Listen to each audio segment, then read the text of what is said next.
Your daughter isn't lost. My dog knows where she is." The words came from a boy no older than 8, standing at the iron gates of the Cross estate, with mud caked on his torn sneakers and a German shepherd sitting alert beside him. Sebastian Cross had spent 12 hours watching his security team fail. Thermal imaging detected nothing.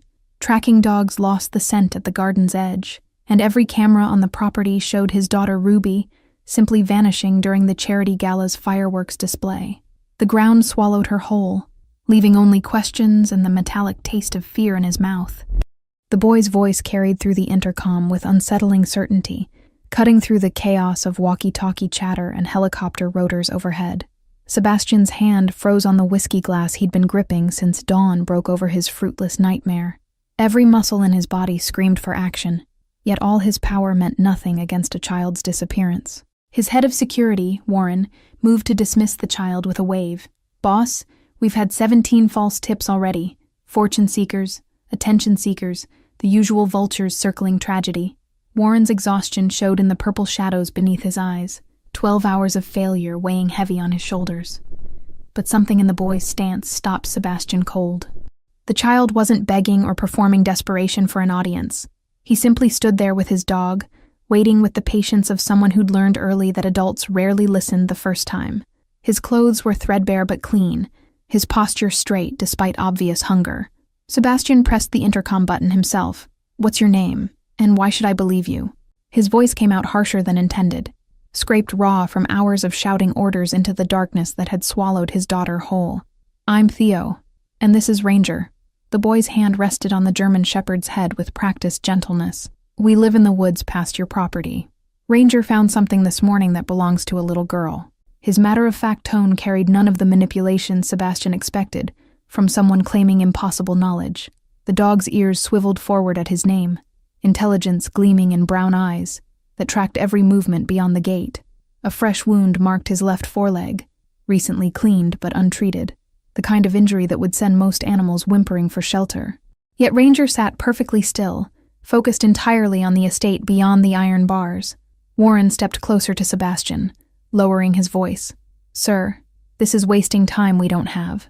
The FBI arrives in 40 minutes, and they'll want answers about why we're entertaining random children instead of expanding the search radius." Professional concern masked something deeper, the unspoken acknowledgement that after 12 hours, statistics turned brutally against them.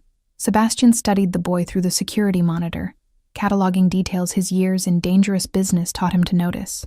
Theo's eyes held no calculation, no performance of grief designed to extract money or favor. Instead, they carried the weight of someone who'd seen adults fail children before and expected nothing different now. "Open the gate." The command left Sebastian's mouth before conscious thought caught up. Warren's protest died at the look on his boss's face, the expression of a man with nothing left to lose and everything riding on instinct. 12 hours of sophisticated technology had produced exactly nothing. The iron gate swung open with mechanical precision, and Theo walked through without hesitation.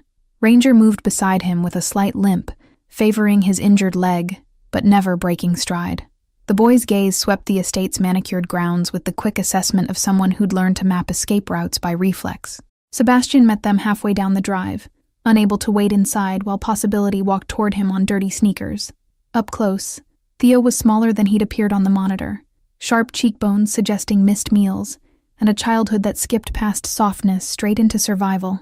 The boy carried himself like an old soul trapped in a young body. "Show me what Ranger found." Sebastian forced his voice lower, gentler than the desperation clawing at his chest.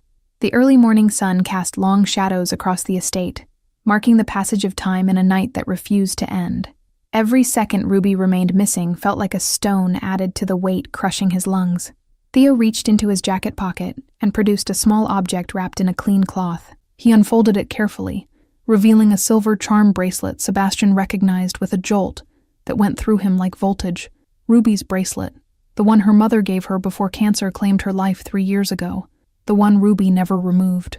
"Ranger found this near the old creek bed, about 2 miles into the forest." Theo's voice remained steady, but his fingers trembled slightly as he offered the bracelet. There were 2 sets of footprints there, both small. One belonged to a girl around 6, the other to a boy maybe 4 years old. Information delivered with the precision of someone who'd learned to observe details adults missed. Warren moved forward, but Sebastian raised a hand, taking the bracelet himself. The metal was cold against his palm, and a smudge of mud still clung to one of the charms. His daughter had been alive this morning, alive and somewhere in the forest that stretched for miles beyond his property's carefully controlled boundaries. 2 sets of prints. Sebastian's mind raced through implications. My daughter didn't wander off alone. She was with another child. The realization shifted everything, transforming random tragedy into something with pattern and purpose. Ruby wouldn't leave the estate alone, but she would follow someone who needed help. Theo nodded, something like relief flickering across his young face. Your daughter probably saw someone who needed protecting. Kids like us, we recognize each other. The casual way he categorized himself spoke volumes about a life lived on society's margins, where children learned early to identify their own kind. Sebastian's chest tightened at the unintended accusation in those words. His daughter lived in privilege, protected by walls and security, yet somehow she'd recognized distress that all his expensive systems missed. Ruby inherited her mother's instinct for finding wounded things and refusing to abandon them, no matter the cost. Warren cleared his throat, tactical mind already adjusting strategy. If they're in the forest, we need to redirect search teams immediately. But sir, those woods cover over 15 square miles of rough terrain. We'll need helicopters with thermal imaging back in play. His radio crackled with distant voices, other security personnel awaiting orders. Thermal imaging didn't work last night because you didn't know where to look. Theo's interruption carried quiet confidence that bordered on audacity. Ranger can find them. He's been tracking the scent since dawn. The German shepherd's ears pricked at the change in conversation tone, body tensing with readiness. Sebastian studied the boy with new intensity. Years of reading people in high-stakes negotiations coming into focus. How do you know about thermal imaging? And why would a child your age be living in the woods with a dog instead of in a home? Questions that mattered less than finding Ruby but needed asking nonetheless. I know things because I pay attention. Theo's chin lifted slightly, defensive pride flashing across his features. And I'm in the woods because the foster system decided my brother and I were better off separated. They were wrong, so I left to find him. Raw honesty delivered without self-pity, just statement of fact. The mention of a younger brother clicked pieces into place for Sebastian. The second set of prints. That's your brother? Understanding dawned with the cold clarity of someone recognizing their daughter's enormous heart had led her into danger. Ruby would absolutely follow a small child into the forest if she thought he needed help. His name is Finn, and he's 4 years old. Theo's voice cracked slightly on his brother's name, the first real emotion breaking through his carefully controlled exterior. 3 nights ago, 2 men came looking for him at the place where I'd been hiding him. We ran, but they followed us into the forest near your property. Sebastian's blood ran cold as implications cascaded through his mind. This wasn't random chance or childhood wandering. His daughter had somehow witnessed a pursuit during the gala and done exactly what her mother would have done. She'd intervened, consequences be damned, and now both children were missing in 15 square miles of wilderness. Warren's hand moved to his weapon, professional instincts taking over. Boss, if there are men actively pursuing these children, we're dealing with potential kidnapping. I need to call this in to local authorities immediately. This goes beyond private security protocols. His expression had shifted from skepticism to grim calculation. No police yet. Sebastian's command came out sharp, honed by years of making decisions others questioned. If these men are still out there, sirens and uniforms will spook them into doing something desperate. We find the children first, then we deal with whoever's hunting them. The mafia boss in him understood predators better than any protocol manual. Theo's shoulders dropped slightly, tension releasing as Sebastian's words registered. Thank you. 2 syllables carrying the weight of a child who'd stopped expecting adults to choose belief over procedure.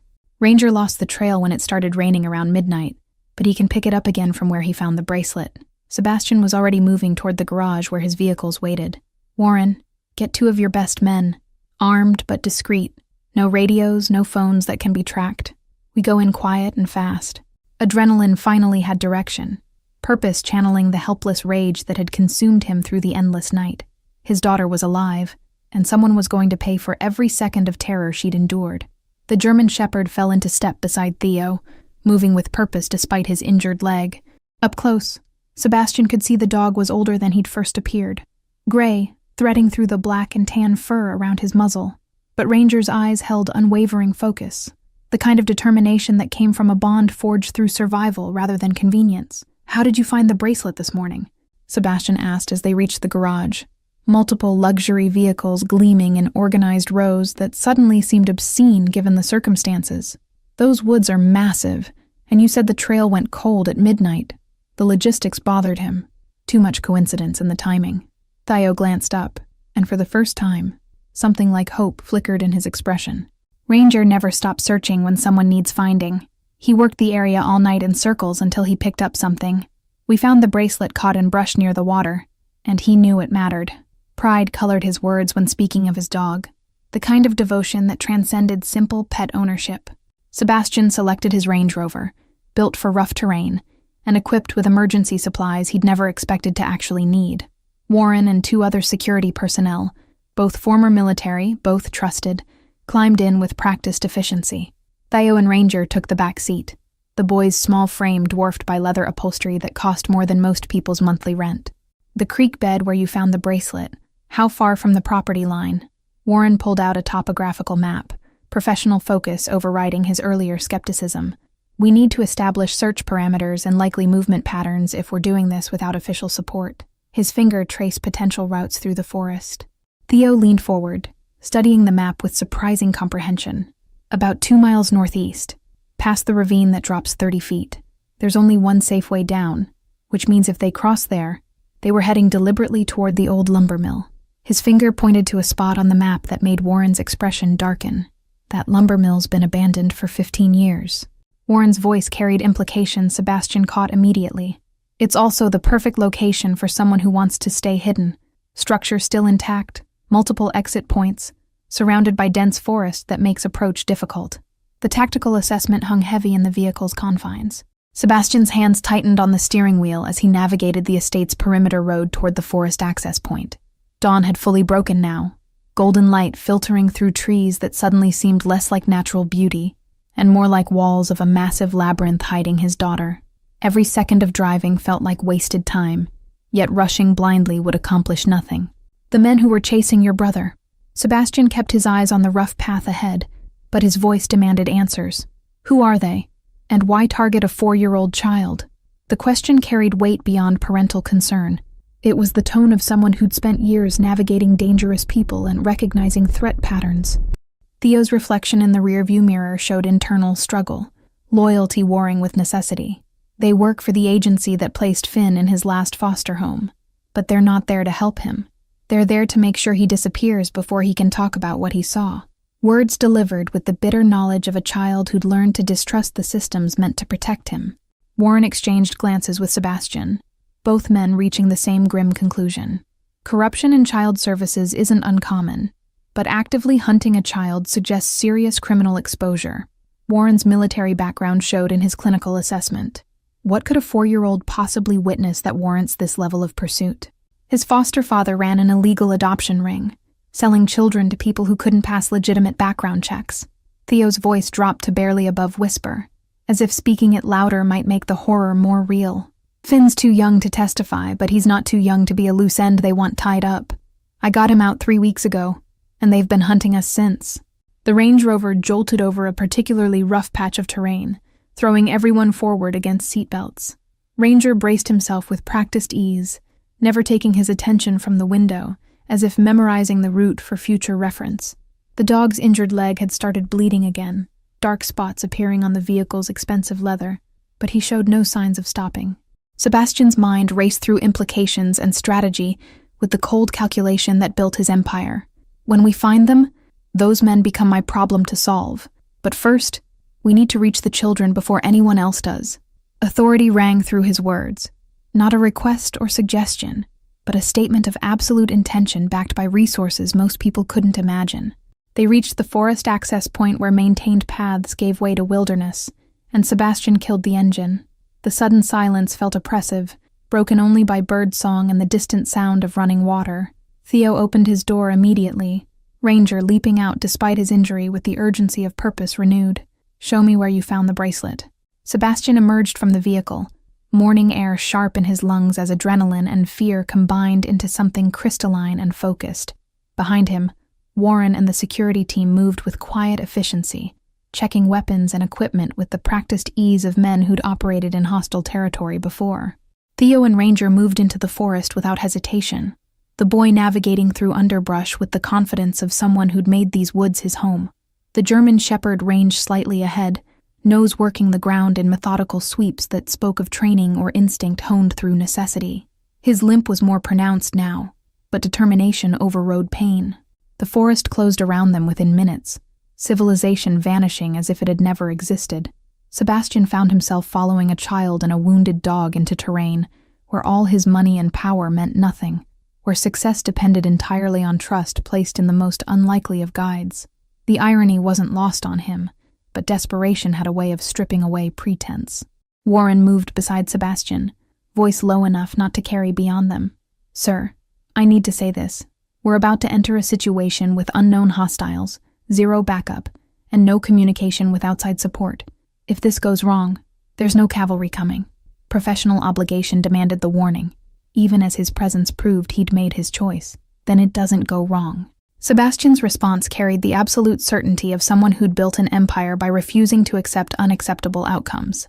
"My daughter is out here, and we're bringing her home. Everything else is just obstacles to remove." The mafia boss emerged in his tone, the man who'd climbed to power by doing what others wouldn't. Theo stopped ahead, Ranger's posture shifting from searching to alertness. "This is where I found the bracelet this morning." He pointed to an area near the creek where water rushed over smooth stones, the sound peaceful in direct contrast to the circumstances. Broken branches and disturbed earth told stories to those who knew how to read them. Sebastian knelt beside the spot, studying details with intensity born of desperation mixed with professional assessment. 2 sets of small footprints were still visible in the mud, exactly as Theo described. One slightly larger, one heartbreakingly tiny. The prints headed downstream, toward the ravine Warren had mentioned, toward the abandoned lumber mill and whatever waited there. Ranger's low growl pulled everyone's attention forward, his body tensing as his nose caught something in the air. The German shepherd looked back at Theo once, communication passing between boy and dog that needed no words. Then Ranger started forward again, following a scent invisible to human senses, but apparently clear as highway to his trained nose. Ranger led them deeper into the forest for another 40 minutes, his pace never faltering despite the blood trail marking his path. The terrain grew rougher, forcing them to navigate fallen logs and dense thickets that scratched exposed skin and caught on clothing. Sebastian's expensive suit jacket hung in tatters, but vanity had ceased to exist the moment his daughter disappeared. The ravine appeared suddenly, a 30-foot drop exactly as Theo had described, with a narrow path zigzagging down one side. Recent rainfall had made the descent treacherous, mud slick under their feet as they picked their way down single file. Warren cursed quietly when his boot slipped, catching himself on an exposed root that held just long enough. At the bottom, Ranger paused to drink from the creek, his injured leg trembling with exhaustion. Theo knelt beside him, checking the wound with gentle fingers that suggested medical knowledge far beyond his years. "He needs rest and antibiotics, but he won't stop until we find them." Pride and worry mingled in the boy's voice equally. Sebastian crouched beside them, watching the interaction with new understanding. "You've kept him alive out here for 3 weeks, treating injuries, finding food, staying hidden from people actively hunting you." Statement, not question. Acknowledgement of survival skills most adults never developed. "How old were you when you learned to live like this?" 6. Theo didn't look up from examining Ranger's paw. "First foster home kicked me out for behavioral issues, which meant I cried too much about missing my brother. Spent 4 months on the streets before social services caught me and started the cycle over." Clinical recitation of trauma that should have broken a child but somehow forged steel instead.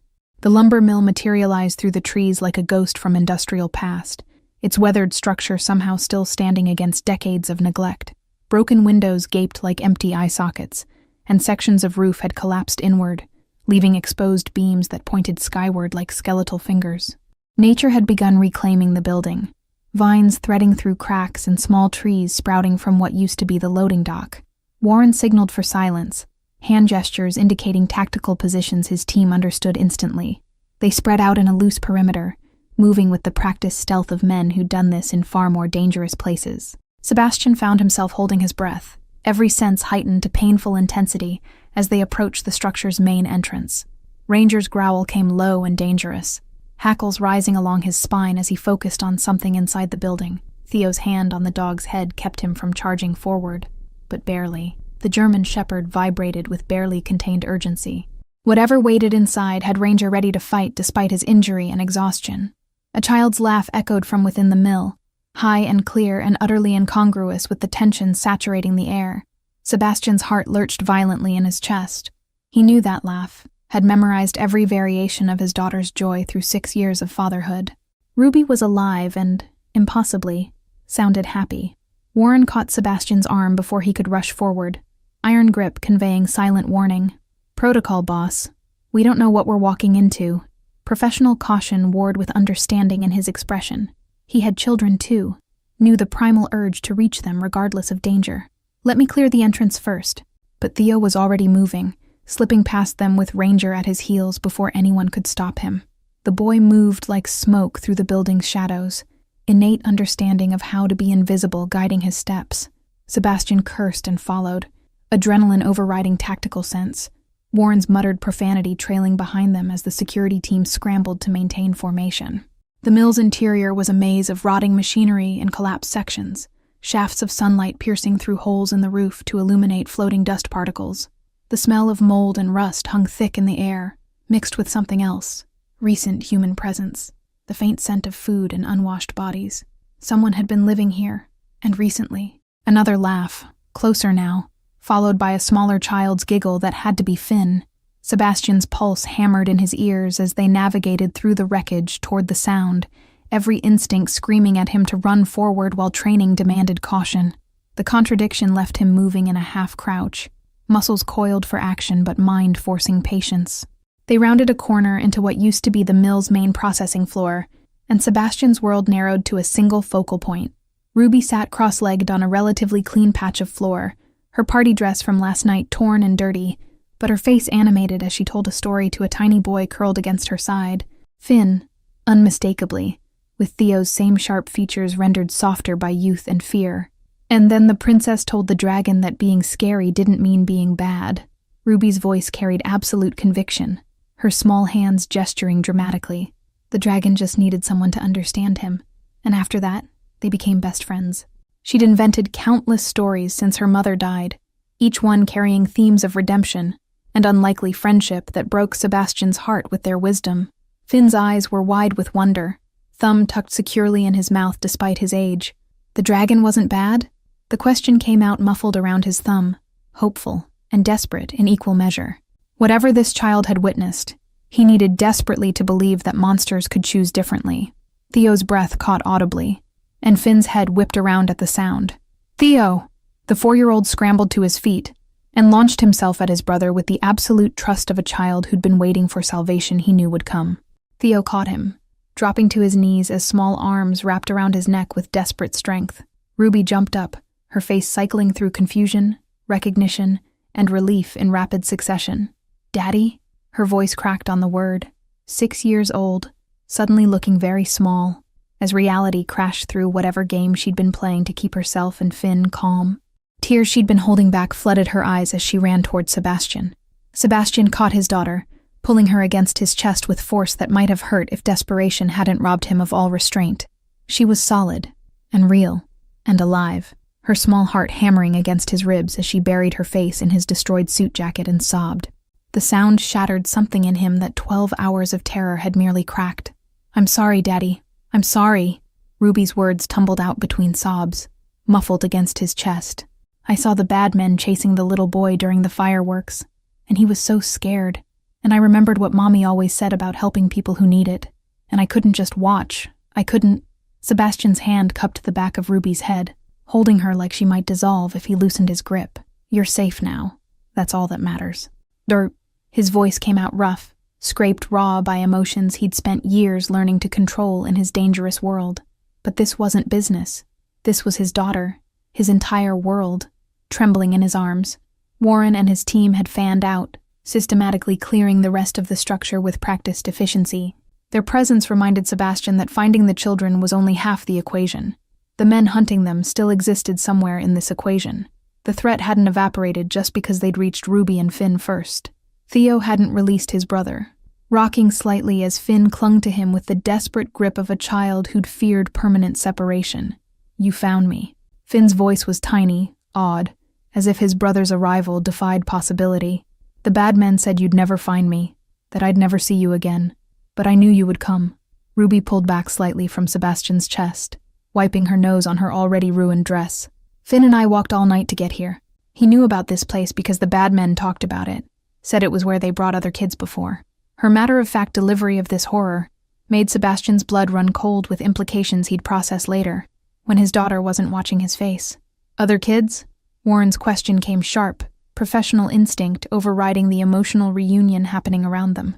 "Ruby, how many men were there? And did they say anything about why they were after Finn specifically?" His tone gentled slightly when addressing the 6-year-old, but urgency remained. Ruby's small face scrunched in concentration, the expression she made when trying to remember details exactly right. 2 men.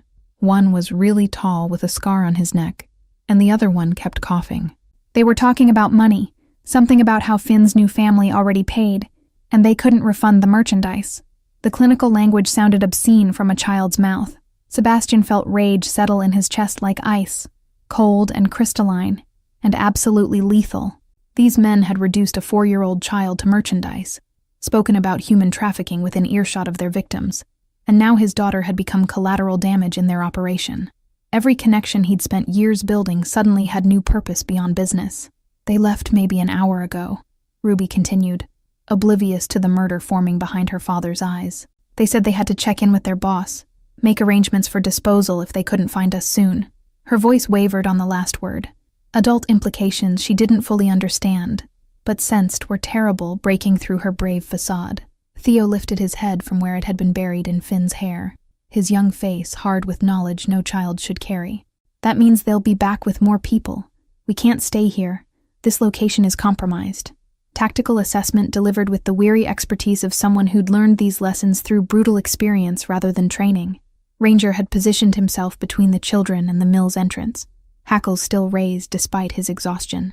The German shepherd's instincts recognized what humans were still processing. Danger hadn't passed, merely paused, and the respite was temporary. His low growl provided constant reminder that complacency could prove fatal. Warren returned from his sweep, expression grim. "Building's clear now, but there's evidence of recent occupation in the west section. Sleeping bags, food wrappers, and..." He glanced at the children, choosing his words carefully. "Documentation suggesting this is a way station in a larger operation. We found files on at least 8 other children, all under 6 years old." Sebastian's jaw clenched hard enough to ache, but he forced his voice calm when he spoke. "Get photos of everything. Names, dates, any identifying information about the buyers or operators." To Theo and Ruby, he said, "We're leaving now, all of us together. Whatever happens next, you're under my protection." Authority rang through the statement. Not offer, but declaration of immutable fact. Ruby's hand found Theo's free one, creating a chain of connection between all 4 children and the adults surrounding them. Theo took care of Finn all by himself for weeks. Her voice carried fierce admiration. "And Ranger found me when I got lost trying to remember the way back to your house. He wouldn't let anything hurt us." The dog's ears perked at his name, tail offering one tired wag. Finn finally released his brother enough to look around, taking in Sebastian and the security team with wide, cautious eyes. "Are you good people or bad people?" The question came out with heartbreaking directness, the query of a child who'd learned early that adults came in both varieties, and choosing wrong could prove catastrophic. Theo says good people are really rare. Sebastian knelt to bring himself to Finn's eye level, aware that every word mattered in this moment. "I'm Ruby's father, which means I'm someone who understands how important brothers and sisters are to each other." He glanced at Theo, then back to Finn. "Your brother never stopped looking for you, and he brought me to help. That makes us good people, I think." The 4-year-old studied Sebastian's face with unsettling intensity, processing information through whatever filter trauma had installed in his young mind. Finally, he nodded once, apparently satisfied by some criteria only he understood. "Okay, but Ranger has to come too. He's family." Non-negotiable condition delivered with the absolute certainty of a child stating fundamental law. "Everyone comes." Sebastian stood, scooping Ruby up despite her protests that she could walk. "Warren, we move now. I want this location under surveillance within the hour. When those men come back, I want to know who they are and who they work for." The mafia boss emerged fully now, cold calculation replacing paternal fear as he shifted from victim to hunter. They moved toward the exit in a protective formation, Warren's team creating a perimeter around the children. Sebastian carried Ruby while Theo walked beside them with Finn on his hip, the older boy's thin arms trembling with the effort. Ranger limped alongside, his presence a constant reassurance to the children, even as his injury worsened with continued exertion. Sunlight hit them as they emerged from the mill's shadows, warm and real and ordinary in a way that felt almost offensive after what they'd discovered inside. The forest stretched around them, beautiful and indifferent to human evil, bird calls continuing their cheerful songs as if children weren't being bought and sold in abandoned buildings beneath the trees. The journey back to the Range Rover took half the time it had taken to reach the mill, urgency overriding caution now that they had the children secure. Sebastian's arms burned with Ruby's weight, but he wouldn't have released her even if she'd asked. Physical contact provided constant confirmation that she was real, alive, returned from the nightmare that had consumed his last 12 hours. Theo kept pace despite carrying Finn, his young body pushed past reasonable limits by necessity and adrenaline. Twice he stumbled on the rough terrain, but each time he caught himself, adjusted his grip on his brother, and continued without complaint. The boy's jaw was set in grim determination that reminded Sebastian of soldiers he'd known, people who refused to acknowledge pain because surrender wasn't an option they could afford. Warren coordinated quietly with his team via hand signals, maintaining tactical awareness even during extraction. His eyes constantly scanned the forest, looking for movement that didn't belong, listening for sounds that suggested pursuit. Professional paranoia earned through years of keeping dangerous people alive in dangerous situations. Instincts Sebastian trusted absolutely because they'd never failed him before. They reached the vehicle without incident, though every second of the climb up from the ravine felt exposed and vulnerable. Sebastian secured Ruby in the back seat, her small hands refusing to release his jacket until he promised he wasn't going anywhere. Theo settled Finn beside her, both younger children gravitating toward each other with the comfort of shared ordeal. Ranger collapsed in the cargo area with an exhausted groan that spoke of reserves fully depleted. Blood had soaked through the makeshift bandage on his leg, and his breathing came labored, but his eyes remained alert, tracking everyone's movements as if standing guard even in exhaustion. The German shepherd had given everything he had to find these children, pushing past injury and fatigue through pure determination.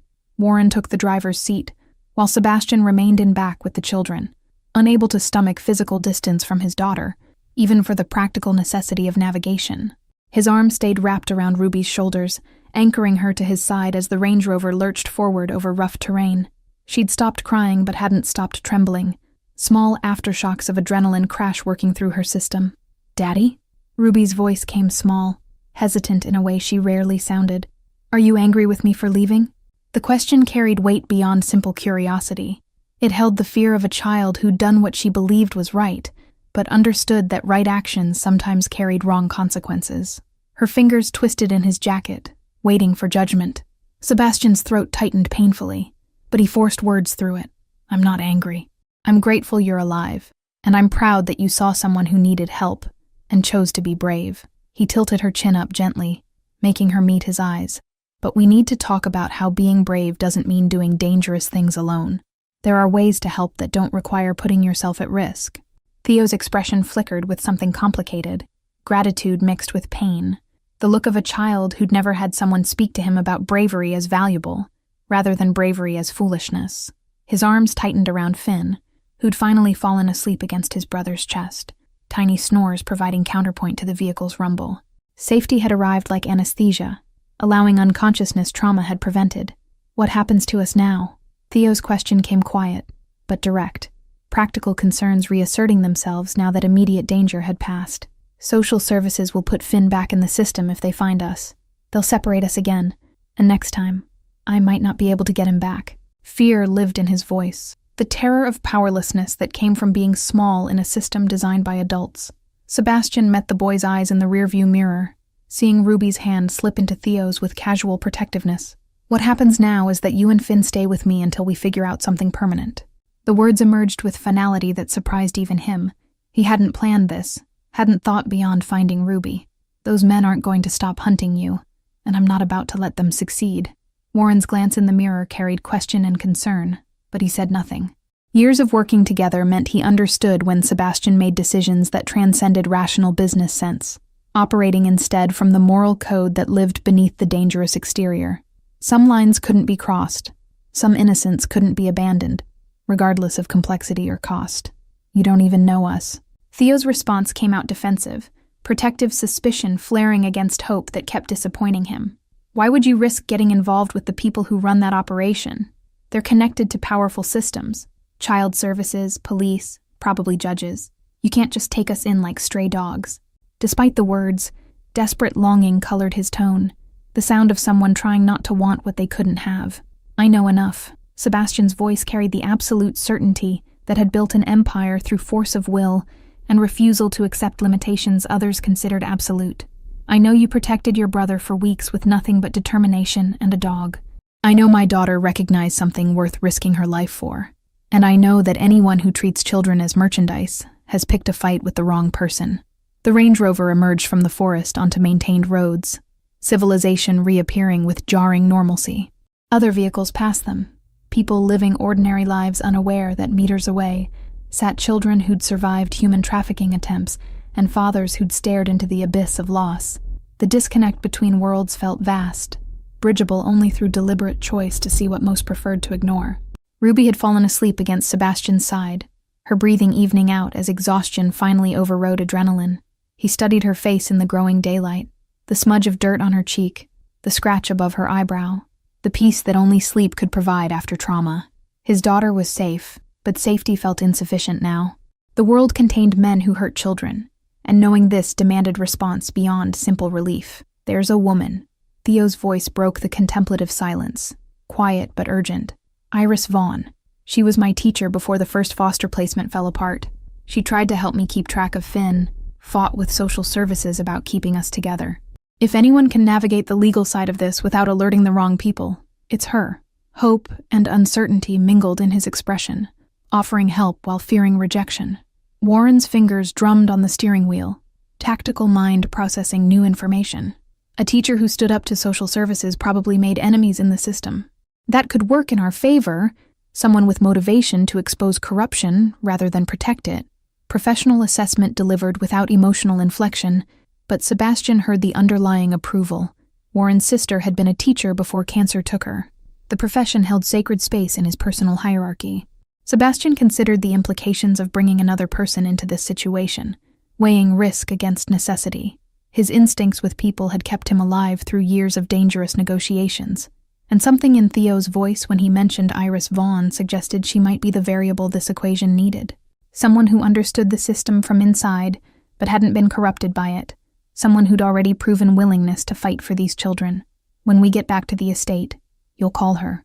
Decision made, Sebastian moved forward without second-guessing. Warren, I want background on Iris Vaughn within the hour. Employment history, any disciplinary actions, connections to social services, everything. If she's clean and willing to help, we bring her in. If not, we find another way. Authority rang through his words, the tone that made people move without questioning. The estate's iron gates came into view, impressive and secure and meaningless given that his daughter had disappeared from within them. Sebastian made mental note to have every inch of security systems reviewed and upgraded, though he suspected no amount of technology could prevent a 6-year-old determined to save someone. Ruby had her mother's heart, and that was both gift and curse that no wall could contain. They passed through the gates, and Sebastian saw his household staff gathered in the circular drive. Word had clearly spread about Ruby's disappearance, despite his orders for discretion. Mrs. Chen, the housekeeper who'd been with them since before Ruby was born, pressed both hands to her mouth when she saw them, tears streaming down her weathered face. Relief rippled through the assembled group, tension breaking in visible waves. But Sebastian's attention had already moved past immediate relief to larger implications. Somewhere out there, men who trafficked children believed they could operate with impunity. They'd touched his daughter's life, threatened her safety, and that made them his problem in ways they couldn't begin to comprehend. The mafia boss in him understood vengeance, but the father in him understood something more powerful, justice that protected others from experiencing what his family had survived. Mrs. Chen reached the vehicle before Sebastian could fully exit, her hands trembling as she touched Ruby's sleeping face through the open door. Thank God. Thank God. The words came out like prayer, repeated with the fervor of someone who'd spent hours believing the worst. Her eyes moved to Theo and Finn with confusion but no judgment, questions clearly forming but held back by more pressing relief. Sebastian lifted Ruby carefully, her body limp with exhaustion, as she remained unconscious despite the transfer. Mrs. Chen, prepare the East Wing guest rooms, 2 bedrooms connected by the shared bathroom. These children are staying with us. His tone invited no discussion, stating fact rather than requesting accommodation. Years of working together meant she understood when explanations would come later. Theo climbed out slowly, Finn still clinging to him with the grip of a child, terrified that separation meant permanent loss. The boy's eyes widened as he took in the estate's grandeur, manicured gardens, fountain sculpture, windows that caught morning sun and threw back golden light. His expression cycled through awe and discomfort, the look of someone suddenly aware of how profoundly he didn't belong in spaces like this. Warren was already on his phone, barking orders to people Sebastian couldn't hear but trusted implicitly. I want surveillance on that lumber mill within 30 minutes. Thermal cameras, motion sensors, the full package. Anyone approaches that location, I want to know their shoe size before they take 3 steps inside. Professional efficiency barely masked the rage underneath. Warren had daughters too, and what they'd discovered in that mill had violated something fundamental. Sebastian carried Ruby inside, Mrs. Chen leading the way with practiced efficiency that came from decades of managing crisis with grace. Theo followed hesitantly, Finn's face buried against his shoulder as the younger boy tried to make himself smaller in the face of overwhelming opulence. Ranger limped behind them, leaving blood drops on marble floors that cost more than most people's annual salary, but no one commented on the damage. The East Wing guest suite was typically reserved for visiting business associates. Sebastian needed to impress, decorated in understated luxury that whispered wealth rather than shouting it. Mrs. Chen pulled back the covers on the master bed, and Sebastian laid Ruby down with infinite care, removing her ruined shoes, but leaving her in the torn party dress until she woke and could change herself. Her small hand caught his wrist even in sleep, refusing to let go. The 2nd bedroom is ready, Mr. Cross. Mrs. Chen gestured to the connecting door, her voice professionally neutral, despite the questions clearly burning behind her eyes. She'd been with the family long enough to know when to speak and when to simply execute orders without interrogation. I'll have food sent up, soup, bread, nothing too heavy for upset stomachs. And I'll call Dr. Morrison for the dog. Theo stood frozen in the doorway, Finn still wrapped around him like a barnacle. We can't stay here. The protest came out weak, undermined by the exhaustion, evident in every line of his thin frame. This is too much. We don't need all this. Just somewhere safe until we figure out what's next. Pride fought with desperation in his expression, the battle of someone who'd learned to expect nothing, and therefore owed nothing. Sebastian straightened from Ruby's bedside, studying the boy with new appreciation.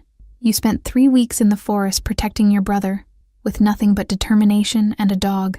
I think you've earned the right to sleep in a bed for 1 night. He gestured to the 2nd bedroom. Put Finn down. Let him rest somewhere warm.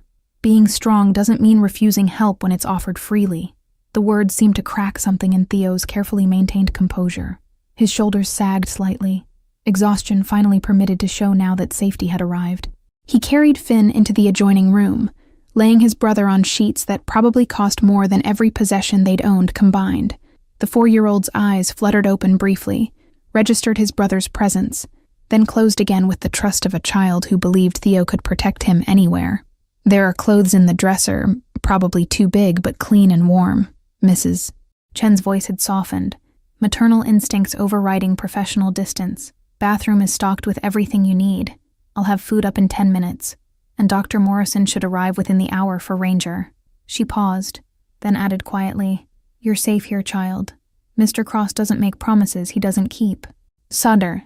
Theo's eyes met Sebastian's across the space between rooms, searching for deception or ulterior motive, the way abused animals checked for hidden threats.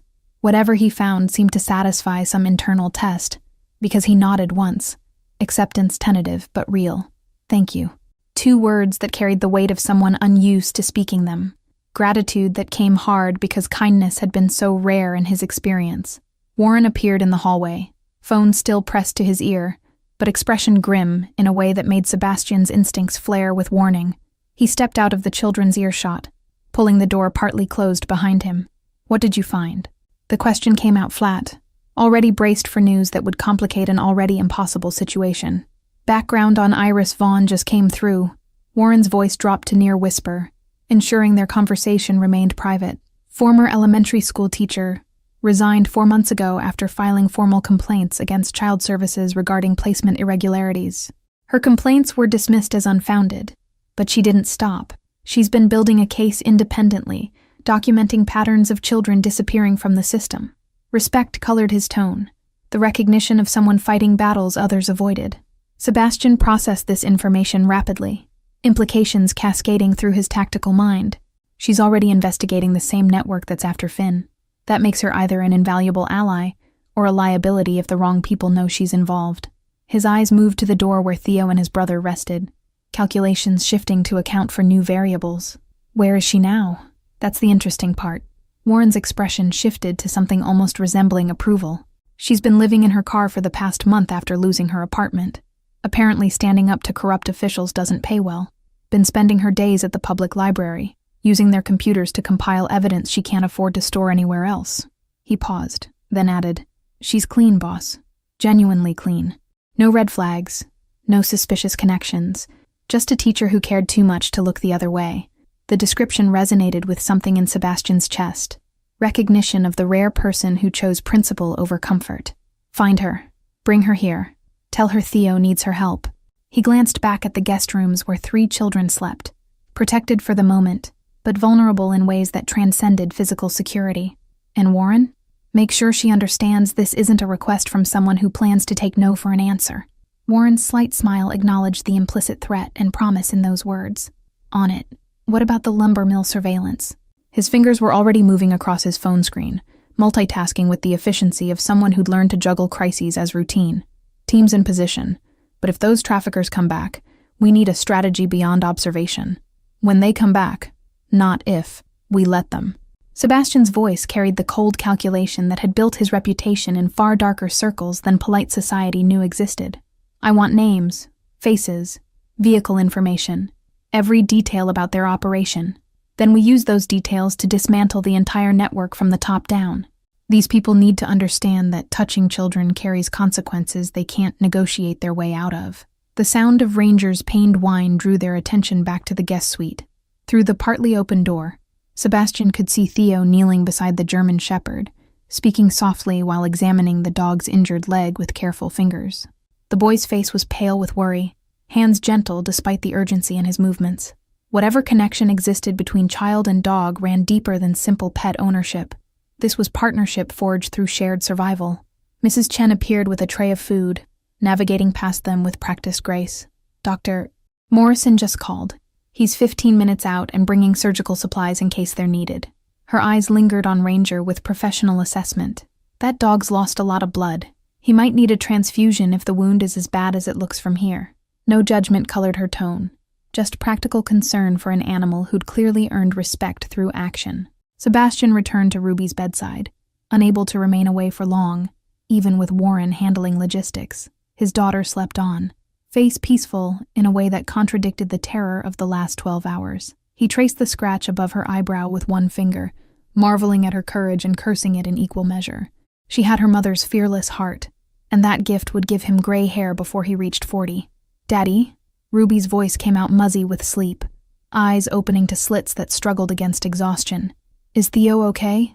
And Finn?" Even half-conscious, her first concern was for the boys she'd protected, the children she'd risked everything to help. Pride and fear warred in Sebastian's chest at this evidence of who his daughter was becoming. "They're safe, right in the next room." Sebastian smoothed her hair back from her forehead, gesture automatic from 6 years of comforting nightmares and scraped knees. "Ranger's here too, and a doctor is coming to help him. You did something incredibly brave, Ruby, but now you need to rest and let the adults handle things for a while." Authority and gentleness balanced in his tone, father and protector occupying the same space. Ruby's eyes drifted closed again, but her hand found his and squeezed with surprising strength. "Promise you won't send them away."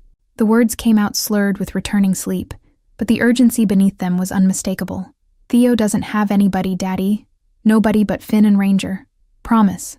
Child logic that cut through complexity to reach the fundamental truth. These boys had nothing, and she'd recognize that fact instantly. Sebastian's promise caught in his throat, tangled with implications he hadn't fully processed yet. I promise we'll figure something out that keeps them safe. Careful wording that committed to protection without specifying parameters. The negotiator's instinct to maintain flexibility even with his sleeping daughter. Ruby seemed to accept this, her breathing evening out as unconsciousness reclaimed her completely. Dr. Morrison arrived with the efficiency of someone accustomed to Sebastian's emergencies, carrying a veterinary medical kit that looked better stocked than most human hospitals. He was in his 60s, silver-haired and steady-handed, the kind of professional who'd seen enough to remain unflappable. His eyes assessed Ranger from across the room, cataloging injury and exhaustion with clinical precision that missed nothing. That's one tough animal. Morrison knelt beside the German shepherd, hands moving with practiced gentleness as Ranger's eyes tracked him warily. Looks like he's been running on pure determination for hours past when instinct should have shut him down. The leg wound is infected. He'll need antibiotics, probably stitches, and several days of enforced rest. Professional assessment delivered without judgment, just facts requiring action. Theo hovered protectively, torn between trust and suspicion, as a stranger examined his dog. He saved their lives, both of them, tracked Ruby through miles of forest and stayed between her and danger the whole time. Pride filled his voice, the tone of someone defending family honor. Whatever he needs, whatever it costs, I'll find a way to pay you back. Desperate promise from a child with no resources but infinite determination. Morrison's weathered face softened slightly, and he glanced at Sebastian before responding. Son, I've been Mr. Cross's veterinarian for 15 years. Any animal that protected his daughter gets the best care available. No questions asked and no payment required. He returned attention to Ranger's wound, cleaning it with practiced efficiency. This is going to hurt him, and he might snap reflexively. Can you hold his head and keep him calm? Theo dropped immediately to his knees, cradling Ranger's massive head in his lap, while speaking in low, steady tones. The German shepherd's eyes fixed on the boy's face, trust overriding pain instinct as Morrison worked. The bond between them was palpable, forged through weeks of mutual dependence in circumstances that would break most adults, let alone a child barely 8 years old. Warren reappeared in the doorway, making eye contact with Sebastian and jerking his head toward the hallway. We need to talk. Now. Urgency underscored the words, the tone Warren used when situations evolved in ways that demanded immediate decision-making. Sebastian excused himself quietly, following his security chief down the corridor and away from potential eavesdroppers. Iris Vaughn is here. Warren's announcement came without preamble. She was still at the library when my team located her, and she came without hesitation when they mentioned Theo's name. But boss, there's a complication. She's not alone. His expression suggested this complication carried weight beyond simple inconvenience. She brought copies of her entire investigation, 3 months of compiled evidence about the trafficking network. If this information fell into the wrong hands, then we make sure it doesn't. Sebastian cut off the concern with practiced authority. Where is she now? His mind was already racing ahead, calculating how to integrate this new variable into a situation that grew more complex by the hour. A teacher with evidence against corrupt officials could be either salvation or disaster, depending on how carefully they navigated the next steps. Main library, waiting room. Warren gestured toward the estate's front section. She looks like she's been living rough, probably accurate given the car situation you mentioned. She's also terrified, which is either very smart or indicates she knows exactly how dangerous these people are. Professional assessment delivered clinically, but Sebastian heard the underlying question about whether bringing her inside increased risk. Sebastian made the decision instantly, operating on instincts honed through years of high-stakes negotiations. Bring her to my study. Make sure she understands this conversation stays confidential, but don't threaten her. She's been threatened enough by people who should have protected her. He paused, then added, And Warren? Have Mrs. Chen prepare another guest room. Something tells me Ms. Vaughn could use a safe place to sleep as much as Theo and Finn could. The study was Sebastian's domain. Dark wood paneling, leather furniture, floor-to-ceiling bookshelves that held volumes actually read rather than displayed for show. He poured himself 2 fingers of whiskey, then reconsidered and made it 3. The day had earned alcohol, even if drinking it before noon suggested problems he didn't have time to examine. His hands were steady as he lifted the glass, muscle memory from years of maintaining composure through worse situations. Iris Vaughn entered the study with the hesitation of someone expecting ambush. her posture defensive despite Warren's presumably reassuring escort. She was younger than Sebastian expected, maybe 30, with dark hair pulled into a practical ponytail and clothes that had seen too many wears between washes. But her eyes held fierce intelligence and something else, the kind of anger that came from witnessing injustice and refusing to accept it as inevitable. "Ms. Vaughn." Sebastian didn't rise, letting her come to him in a subtle assertion of control that established dynamic without overt intimidation. "Warren tells me you've been investigating the same people who've been hunting Theo and his brother. That makes you either remarkably brave or dangerously foolish, and I'm genuinely uncertain which." Direct approach, no social niceties, cutting straight to the core of why they were both standing in this room. Iris's chin lifted, defensive pride flaring despite obvious exhaustion and fear. "With respect, Mr. Cross, I've spent 4 months documenting systematic corruption that's resulted in at least 15 children disappearing from the foster care system. Calling me foolish suggests you don't understand what's at stake here." Her voice carried the sharp edge of someone who'd been dismissed too many times by people who should have listened. "Theo contacted me this morning saying he'd found his brother and needed help. I came because I owe him that much after failing to keep them together the first time." The raw honesty in her response shifted Sebastian's assessment slightly. "You didn't fail. A corrupt system failed. There's a difference." He gestured to the chair across from his desk. Invitation rather than command. "Sit. Tell me everything you know about the network operating out of that lumber mill, and then we'll discuss how to use your evidence without getting you killed in the process." Iris remained standing for a moment, evaluating him with the same careful scrutiny he'd applied to her.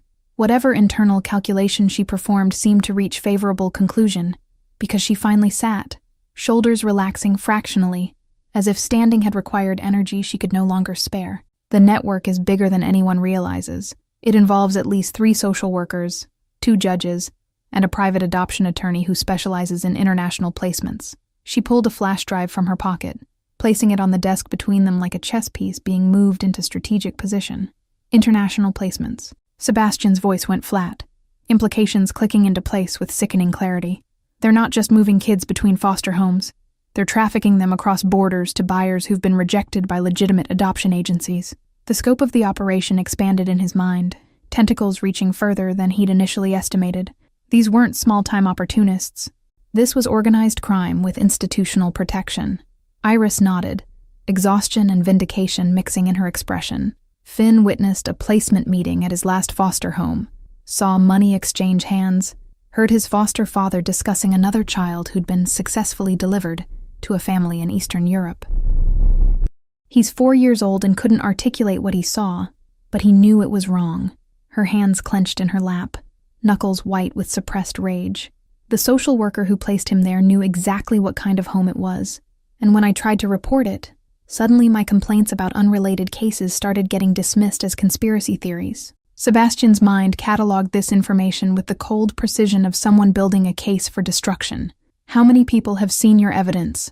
The question carried weight beyond simple curiosity. Operational security mattered when dealing with enemies embedded in systems designed to protect them. If the wrong person knew what Iris had compiled, her life expectancy became measured in hours rather than days. Just me and my former principal, who helped me access school records showing pattern of children being removed from her school and never appearing in any other district's enrollment. Iris's voice steadied as she shifted into professional mode, teacher's precision replacing emotional exhaustion. "I've been compiling everything digitally and storing copies in 3 separate cloud accounts under fake names. If something happens to me, instructions exist for releasing everything to media outlets simultaneously." The dead man's switch impressed Sebastian more than he'd expected. "You've been preparing for the possibility they'll come after you directly." Statement, not question. Recognition of strategic thinking most civilians never developed. That level of paranoia suggests you've already had close calls. His eyes narrowed, studying her face for confirms his suspicion had hit accurate. Iris's slight flinch confirmed it. 2 weeks ago, someone tried to run me off the road during my morning commute. 3 days after that, my apartment caught fire under suspicious circumstances. Investigators ruled it accidental, but the timing was remarkable. Clinical recitation of attempted murder delivered with the flatness of someone who'd processed terror and arrived at grim acceptance. I've been sleeping in my car and moving locations every night since then, which probably seems paranoid, except they really are trying to stop me. It's not paranoia if they're actually trying to kill you. Sebastian's dry observation broke some of the tension, and Iris's mouth twitched in what might have been a smile under different circumstances.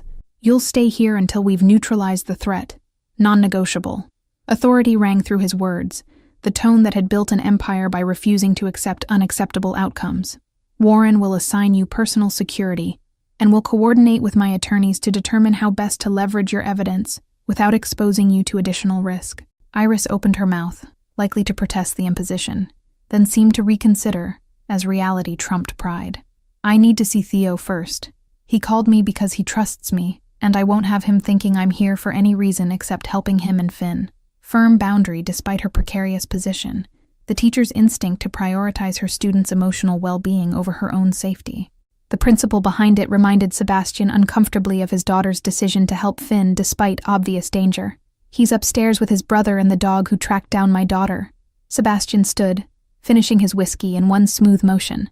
"All three of them are exhausted, traumatized, and in desperate need of someone who represents safety rather than threat. Your presence might be the first piece of good news Theo's received in months." He moved toward the door, then paused. "Fair warning. My daughter has decided they're staying permanently. 6-year-olds aren't known for nuanced understanding of social services protocols or legal guardianship requirements." The walk to the guest wing felt longer than it should, weight of accumulated decisions pressing down with each step. Sebastian found himself questioning choices made in the heat of crisis, promising protection to children he barely knew, involving a teacher whose investigation could draw dangerous attention, dismantling his carefully controlled life because his daughter's enormous heart had collided with others' cruelty. But then he remembered Ruby's face when he'd found her in that lumber mill, the fierce protectiveness as she'd guarded Finn, and doubt evaporated. Iris's breath caught audibly when she entered the guest suite and saw Theo sitting beside his sleeping brother, one hand resting on Finn's small chest as if monitoring heartbeat for reassurance. The boy's head whipped around at their entrance, eyes going wide with recognition and relief that stripped years from his carefully maintained maturity. "Ms. Vaughn?" Disbelief and hope mingled in those two syllables, the sound of someone seeing salvation appear when they'd stopped believing it existed. "Hi, Theo." Iris's voice cracked slightly, professional composure fracturing under the weight of genuine emotion. She crossed the room and knelt beside his chair, bringing herself to eye level in the instinctive gesture of a teacher who understood children needed equals, not authority figures looming over them. "I'm so sorry I couldn't keep you and Finn together before. I tried, but the system—" Words failed her. Inadequacy of explanation rendered meaningless by result. "You're here now." Theo's simple statement carried absolution, childhood's capacity for forgiveness that adults lost somewhere along the path to cynicism. "That's what matters. And Mr. Cross says we can stay here where it's safe, at least for a while." Uncertainty colored the last phrase, experience teaching him that adult promises often came with expiration dates. "You believe him, right? That we're actually safe this time?" Iris glanced at Sebastian, question implicit in her gaze. Was he making promises he intended to keep, or offering temporary shelter that would ultimately end in more disappointment for children who'd already experienced too much? Sebastian met her eyes steadily, letting her see the resolve that had carried him through years of dangerous decisions. Whatever silent communication passed between them seemed to satisfy her internal test. "I believe Mr. Cross is someone who keeps his word." Iris returned attention to Theo, her hand finding his and squeezing gently. "And I believe you're safe here in ways you haven't been safe in a very long time. But Theo, there are still legal realities we need to address. Social services will be looking for you and Finn, and we can't hide you forever." Teacher's honesty refusing to offer false comfort, respecting the boy's intelligence enough to acknowledge complexity. Theo's jaw set in the stubborn line Sebastian was beginning to recognize. They can look all they want. I'm not letting them take Finn again. Not after what he saw. Not when those people are still out there. The fierce protectiveness in his young voice reminded Sebastian of Ruby's declaration that nobody had helped when she'd asked. These children had learned too early that the world contained predators, and that help often failed to materialize until after damage was done. Sebastian moved to the window, giving Iris and Theo space for their reunion, while his mind worked through logistics and implications. Warren's surveillance on the lumber mill would provide intelligence about the trafficking network's operations. Iris's compiled evidence offered leverage against corrupt officials once properly deployed. But the immediate problem remained: 2 children who legally belonged to a system that had already failed them catastrophically, and a teacher whose investigation had made her a target. Mrs. Chen appeared in the doorway carrying fresh towels and a tray of tea, her presence a reminder that life continued in domestic rhythms even as crises unfolded. Dr. Morrison says Ranger will recover fully with rest and proper care. The wound was infected but not critically. He'll need antibiotics for 10 days and no strenuous activity for at least 2 weeks. Her report delivered with the calm efficiency that made her irreplaceable. He's sleeping now, and I've set up a bed for him in the corner where he can remain with the children. Finn stirred at the sound of voices, small face scrunching, before eyes opened to survey the room with cautious awareness. His gaze found Theo first, anchor point, safety confirmation, then moved to Iris with dawning recognition. Miss Iris? The name came out slurred with sleep and hope, as if he couldn't quite believe she was real. Did you come to take us home? The question hung in the air, loaded with implications about what home meant to a child who'd been moved repeatedly between temporary placements. Iris's expression cycled through pain and determination, before settling into gentle resolve. I came to make sure you and Theo are safe, and Mr. Cross has kindly offered to let you stay here while we figure out what comes next. In careful wording that promised nothing she couldn't deliver. Honesty that children deserved even when truth was complicated. Ruby's voice carried from the adjoining bedroom, groggy but insistent. Daddy? I heard voices. Are Theo and Finn still here? The question held anxiety that suggested she'd feared they'd disappeared while she slept. Nightmare logistics of adult decisions removing the boys she'd risked everything to protect. Sebastian moved to her doorway, finding his daughter sitting up in bed with hair wild and eyes still heavy with exhaustion. They're right here, and they're not going anywhere. Sebastian's promise emerged before conscious thought could temper it, parental instinct overriding caution. He saw Iris's eyes widen slightly at the declaration, understood she was cataloging the legal impossibility of what he'd just committed to. But some promises transcended legality, existing in the realm of moral obligation that superseded paperwork and protocol. The next hours blurred into domestic chaos as the household adjusted to sudden occupants. Mrs. Chen produced children's clothing from sources Sebastian didn't question, outfitting Theo and Finn in clothes that actually fit, despite the estate rarely hosting children beyond Ruby. Dr. Morrison departed with instructions for Ranger's care and a promise to return for follow-up examination.